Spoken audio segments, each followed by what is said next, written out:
My name is Fiona Gallagher. I'm the program director at the University of Washington, and I'm absolutely thrilled to introduce Dr. Richard Binney. He graduated from the Harvard UCLA for residency in emergency medicine, and then went to UCLA Westward for research fellowship, where he got a Master's of Science in Epidemiology at the Fielding School of Public Health. He has acted as a grant reviewer for SAAM, CORD, EMF, and Alpha Omega Alpha.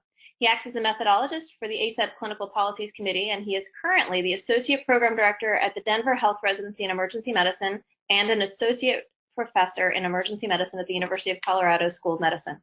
We are absolutely thrilled to have him here to discuss the fundamentals of writing a successful education grant. Thank you so much for being here, Dr. Binney. Well, thanks for having me, and I'd like to welcome everybody to Cord Connects for grant writing. As Fiona mentioned, my name is Richard Binney. Hopefully today you'll learn a little about how to approach writing a grant and some of the pitfalls to avoid. This webinar is my opinions. Granted, I have spoken with a number of reviewers, and I believe that many of the suggestions in this talk would be similar to those. I am going to turn off my webcam because I didn't have an opportunity to do my makeup before starting this wonderful webinar, so you guys can just see my slides.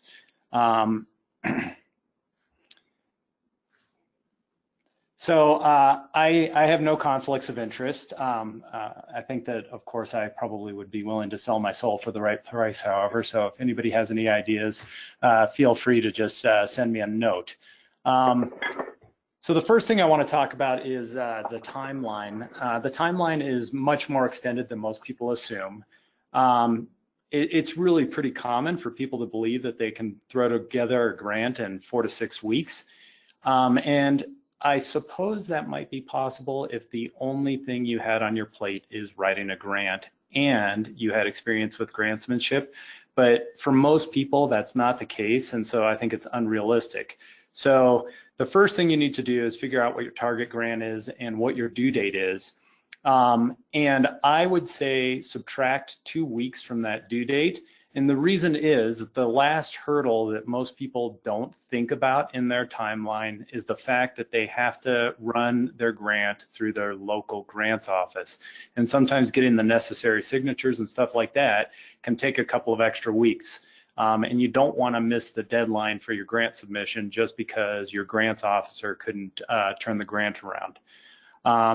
I say that you should give yourself a minimum of 3 months, and if you've never written a grant, I think it's much better to think about giving yourself 6 months to prepare.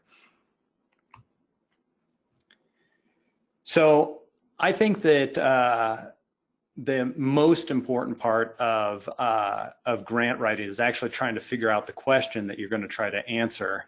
You know, I'm calling it the question in this presentation, but others will refer to this as your conceptual hypothesis. And the reason that it's the most important thing in grant writing is people want to fund good ideas that answer pressing questions. No amount of sophisticated study design or data analysis will make up for a bad question. So the 3 things that I bring up that I think make a good question is that it's timely, it's relevant, and it's impactful. So by timely, I mean, is this a hot topic now? So for instance, right now, things that are really popping up on, say, the Twitter sphere commonly are things about gender bias or racial bias. Burnout actually was an extremely popular and timely topic 6 months to a year ago. So that is important. The next thing is the relevance. And so by relevance, I mean, do emergency educators widely care about this? While it's important that you care about it, so that you can have kind of impetus and the motivation to do the research, for grant funding, the reviewers are going to ask if it's something relevant to educators everywhere, because they're going to have to decide, do they give you money for your idea? So if it's not relevant to other people and it's only your pet idea, it's not going to get funded. And then the last question is is it impactful? So the thing is will answering the question that you've asked as your primary goal for your grant change the way that we are doing things in some way? And the wider that it changes things, the more that it changes things, the more impactful it is. So the hypothesis in this situation is different than the question. And I by hypothesis on this slide, I'm actually referring to your operational hypothesis. So after you have your question developed or your conceptual hypothesis developed, you want to operationalize it. And so how you operationalize a hypothesis is basically how you're actually going to do the study. And it's specifics about how you're going to do the study. So what I'm going to suggest is actually, although it's overused and it's a bit simplistic, and it doesn't necessarily work for all study designs, I still think it's a good framework to use, and that's the PICO format. And obviously that's mainly for quantitative studies, and I'm not going to cover qualitative studies here. It turns out that if you're doing a qualitative study, it turns out that a hypothesis or a refined definition may be the actual outcome as opposed to the initial approach. So when you're considering your study, I want you to operationalize your hypothesis by thinking about who you're going to study. Who's the population you're going to study? Is this just one class of residents at a single institution? Is it an entire residency? Is it multiple residencies? And remember that the results are mainly going to be applicable to the populations that are similar to the one that you are studying. And for grant funders, what they want is they want something that is more generalizable, that it could be used in multiple places. And why is that? Well, that's because it extends the impact of the dollars that they're giving out. If it only is applicable to one institution, then it's not as fundable from their standpoint. And let's be frank, I'm sure all of you have read a study where you thought to yourself, well, there's no way that that'll work or be applicable to where I work. And so, you know, the example is, you know, if you're going to do a study on, in my case, second-year residents at a 4-year county residency, would that be widely applicable? Will the grant reviewers think that's going to be widely applicable? I think that submitting that type of grant is going to have a larger challenge for fundability. So the intervention, think about what you're going to do that is different than the status quo, and is it reproducible? If you could give it to your buddy at a different shop, could they apply it to their learners? Because the question is if you have a finding, people are going to want to implement what you studied. And if it is something that they can implement, if it's something that they can reproduce, then it's going to be widely accepted. So comparison. You need to have a comparison group. I actually can't tell you how many studies I've reviewed over the last few years where there's no comparison. And you can't really tell if an intervention is effective unless you're comparing it against the standard. Realize that the easiest comparison and the one that I see most often in educational grants is a before-after study where the before period is the comparator. That is the easiest, but it is actually inherently flawed. And why is it inherently flawed? They're prone to secular trends. A secular trend, if you're not familiar with that term, is actually changes in time or changes over time. My example for that is, imagine for me that I'm going to be performing an orthopedic curriculum, an asynchronous orthopedic curriculum here at Denver Health with the pre-test and a post-test in my interns. Well, it turns out that they have their ortho rotation during their intern year. So even without me implementing an asynchronous curriculum, my residents are likely to know more about orthopedics at the end of their intern year. And so there may be no effect of my asynchronous curriculum. It may be just what they are learning over the period of time. However, if I was to randomize them to receive the asynchronous intervention or the standard, then I would be able to assess in isolation the effect of the curriculum.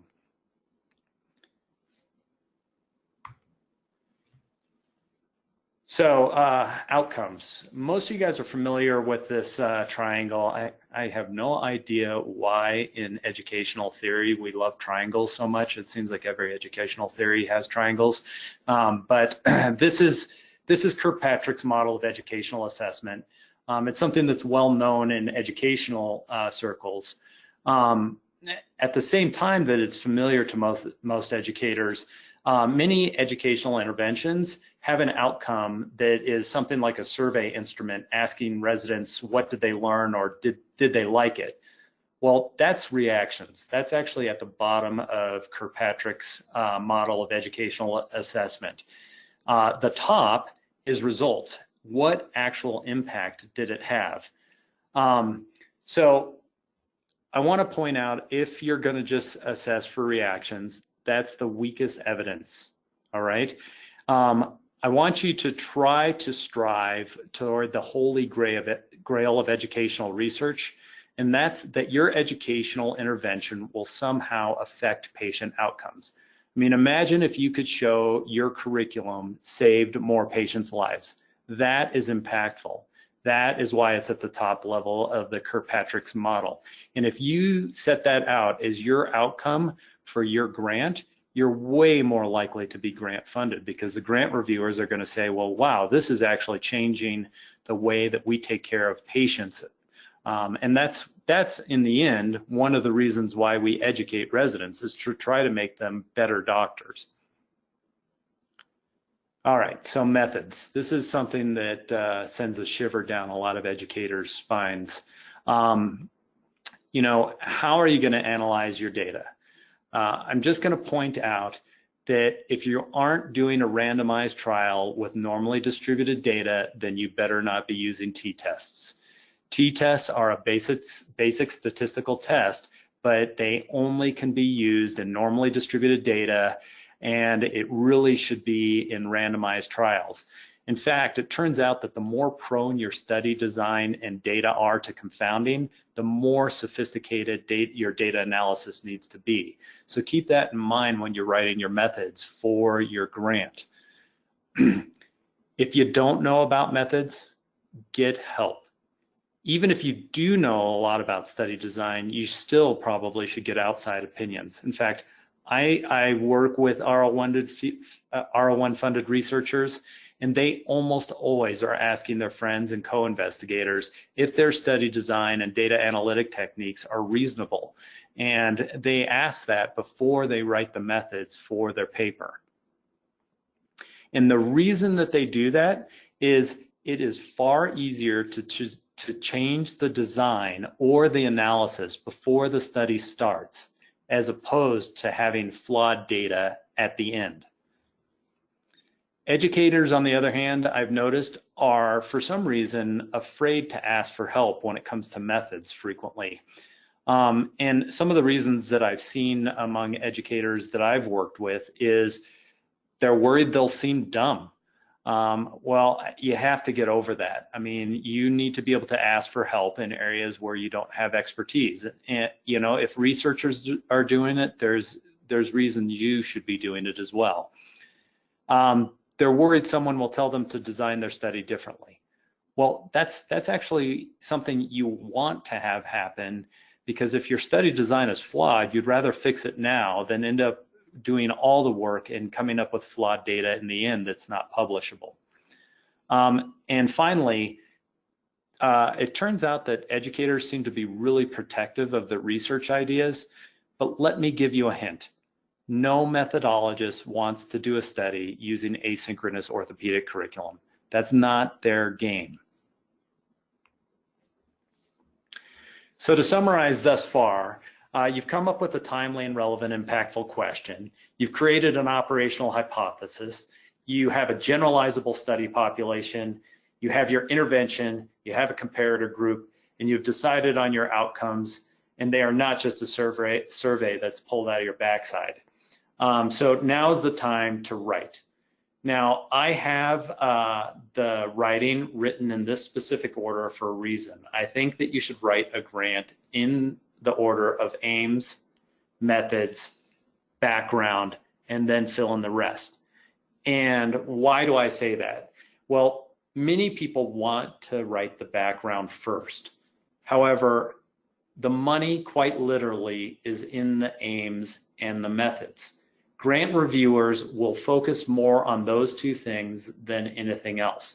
The background merely sets the stage, whereas the aims and methods are the crux of your study and why you should be funded.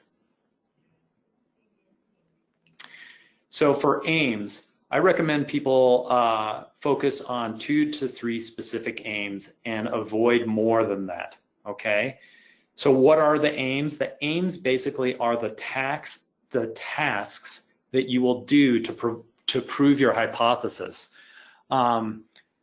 Now try to make the aims independent of each other if you can. The reason is if you have aim 2 reliant on you being able to be successful in aim 1 and you fail to accomplish aim 1, your study is done. And grant reviewers will see that. They'll see, well, boy, you know, this person has 3 aims, and aims 2 and 3 both rely on them successfully accomplishing aim 1. And if they fail, the whole grant is sunk. The money has produced nothing. So I try to recommend people make it so that they're independent. Now I recognize that that's not always possible, but ideally that's what you would do when you're constructing your aims.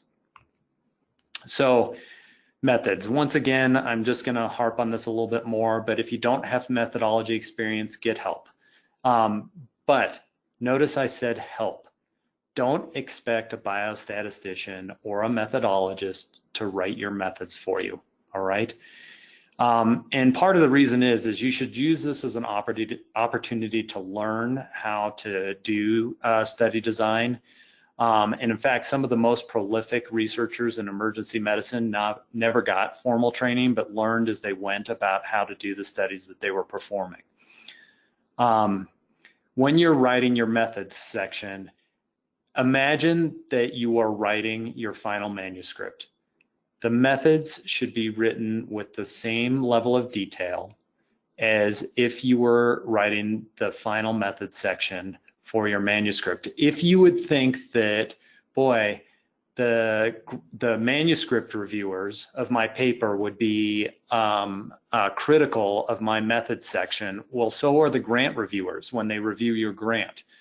And one of the things that I've seen commonly in educational grants is they may have, 2 pages on the background, which they go into great detail on. They have maybe a couple of decent specific aims, and then the method section is a paragraph of hand waving. That's inadequate, and most of the time your grant is not going to fund if it doesn't have adequately described methods. The other point is that I'd like to make about writing methods, or when you're developing your methods, is try to get an idea of what you think the main table and figures that you're going to put in your final manuscript, because your methods, your statistical analysis should create those figures and tables. And if you've thought about it, if you thought, well, if this study works exactly the way I planned, and I analyze it with the methods that I plan to implement, I'm going to have, this is going to be my table 1, this is going to be my table 2, this is going to be my main figure that's going to drive home the point of my hypothesis. And that makes it a lot easier. It's actually something that a lot of sophisticated methodologists and researchers do when they're creating their study design is they think about what those few main tables and figures are in their when they're creating their grant. All right, so the background is basically you need to set your landscape for why your research is important. Cite specifically and cite often. Be aware, I don't do this personally, but I know quite a few reviewers who will look at your citations closely. In fact, they will pull the papers up that you cite. So make sure that your search is absolutely exhaustive. And I've seen this happen more than once where you have an expert who's reviewing your grant and you don't cite their work. That is the kiss of death. You will not get funded if you fail to cite the work of the expert who is reviewing your grant. All right, so the rest of the grant. So the first thing I want to just mention briefly is budget. Clearly stay within the budget. Don't go above the budget. It's not like these grant donors are going to suddenly give you an extra $1,000. Try not to buy gift cards or pizza. I mean, let's be real. Nobody wants to fund a grant for $5,000 for you to buy pizza for your residents. So what are some expenditures which grant reviewers look at positively? So money that's used for expertise, for example, biostatistical help. Training. So training to go and make you a better, more talented educator, researcher, methodologist. Resources like software for data analysis. Those sorts of things are things that are real budgetary expenditures. And you can see if you were a grant reviewer, which would you pay for? Would you pay for $5,000 for somebody to take a statistical course for them to become a great researcher, which is going to be propagated into the future of educational research for the rest of that person's career? Or would you rather buy $5,000 in pizza? I think that there's no question which you would decide as an important budgetary item. The second thing I want to talk about as far as the rest of your grant is letters. Have everyone involved write a letter. Grant reviewers look at these as evidence that you have spoken to and explicitly receive support from anyone who might be involved. In fact, a lot of grant reviewers think if there's no letter, that means there's no support.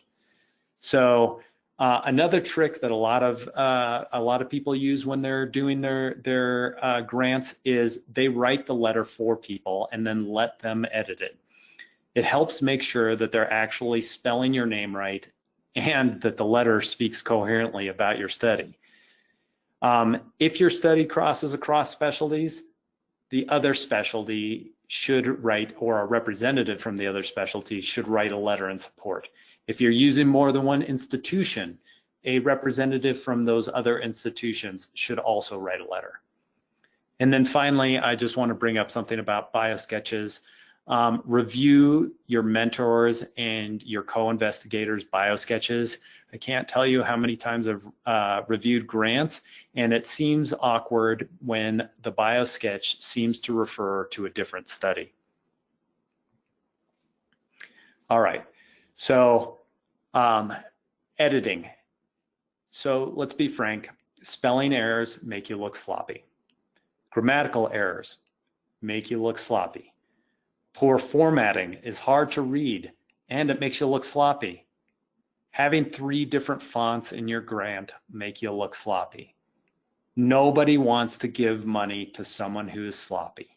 This is part of the reason why the timeline is so long, is because you want your grant to look perfect, to read perfect. You know, grant reviewers are going to have to review a number of grants for every grant season, and it's hard to review grants. There is a lot to read, and there's a lot to take in, and nobody's going to want to deal with your grant if it's hard to read or if it's sloppy. After you think it's perfect, have every single person involved in the grant read it and edit it. And I'm not kidding about that. I can't tell you how many grants that I've read by junior investigators who it's pretty clear that their mentor did not read the grant and did not edit it before it was submitted. And if it seems like your mentor has not read the grant, it won't score well. So finally, submit your grant. Compile your grant exactly as it's specified in the instructions.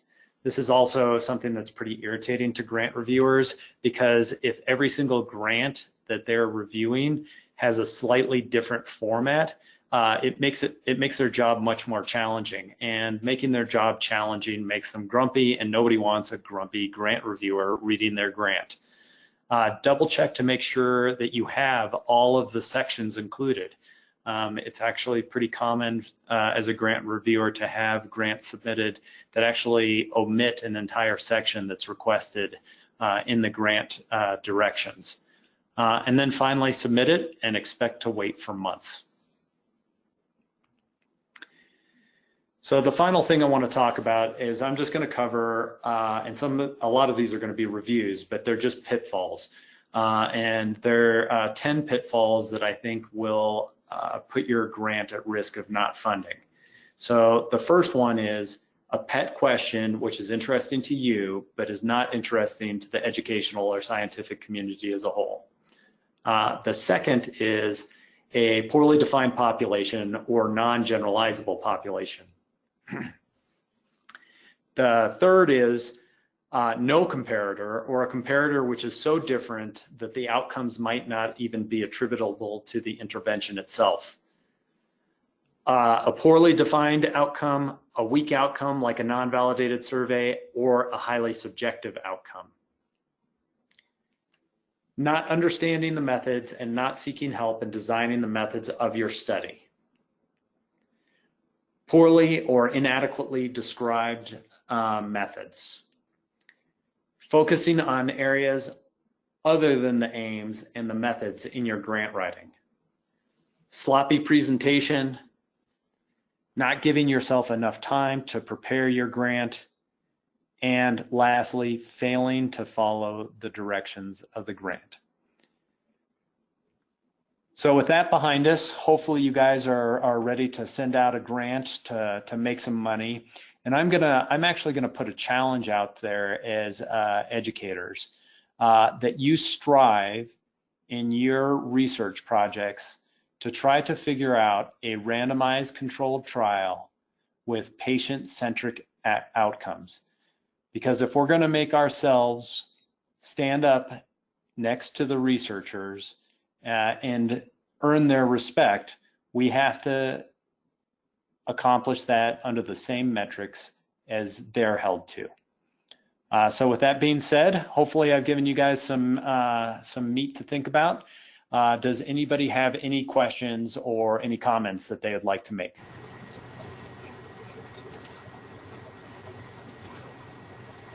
So everybody is self-muted. You can go ahead and ask the question, or you can type it in the question box.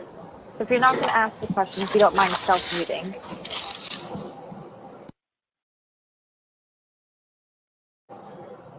Hey, Rich, it's Jeffrey Dahl from USC. Can you hear me? Hey. Yep. Yeah. Hey, question about budget. You mentioned some of the tips on that, but like say on a grant that's a little bit bigger that does allow for salary support, how do you kind of break that down in terms of budget to achieve the study and then also the salary support portion? So frequently, the people in your grant office will be able to tell you your percent FTE support, including your salary and your benefits. That's how most people do it, is they send their information to the grants office. They tell their grants office that the grant offers X amount of salary support, and then they put that as a budgetary line item in their budget. Thank you. You bet. Hey guys, this is Mike Gizzani, just to follow up on that, we just went through this at our shop over the summer, and you know, I really anchored on Richard's first comment, which was that you have to leave ample time for your grants review office. And I was surprised that our grants review office has a number of rules about percent effort being mandatory, no matter whether the grant will support effort or not. And if they require it, then it's a additional cost that your department has to pick up to allow you to apply for the grant. So it changes your budget significantly, and it adds a lot of time to the whole process. And I mean, that's one of the major takeaways I just had experientially, and I think Richard's point is so well taken.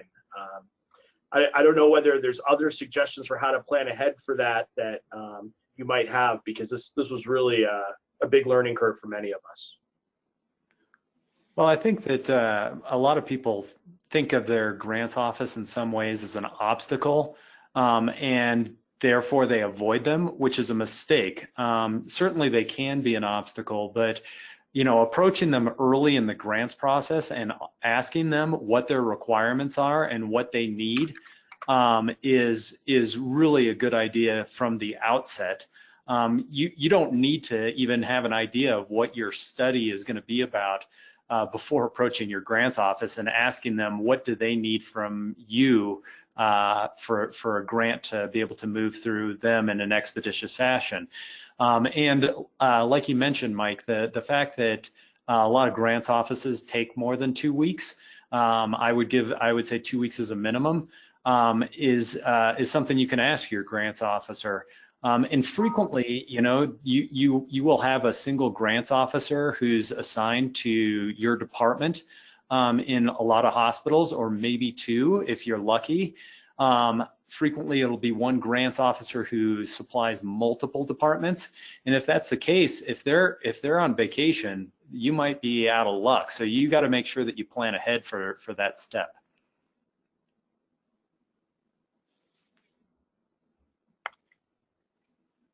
To build on that question too about salary support, one of the things that I have heard is for some of these larger grants that grant reviewers look askance if there isn't some salary support for the researchers doing the most work in a large grant. Can you comment on that? Wait, what? Can you repeat the question? So Sorry, I was trying to read Jeff Riddell's question, who also typed one in. I was doing two things at once. I'm sorry. That for some of these larger grants, say $50,000, $100,000 grants, that a grant reviewer would look askance without some salary support for the researcher themselves, FTE, because it's hard to imagine that they wouldn't need to apply themselves pretty significantly to that effort. Well, I mean, most grants will state ahead of time if the grant funding can be used for salary support or not. And if it says that the grant does not offer salary support, they're actually expecting a letter from your chair that says, in lieu of grant-funded salary support, that we will provide the support in kind for the FTE buy-down. Okay. So Jeff Riddell typed in a question about how would the advice change for qualitative studies, as they don't oftentimes have hypotheses and comparison groups, and are reviewers comfortable with this?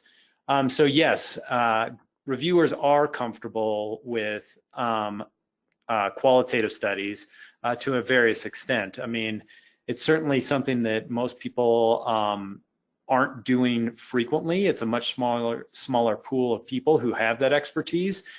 But I would say that a lot of the same sort of principles apply, in that you still need a population who you're going to study.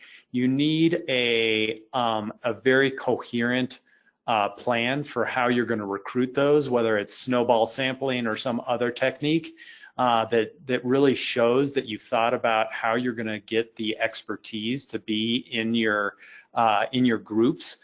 To give you your qualitative information.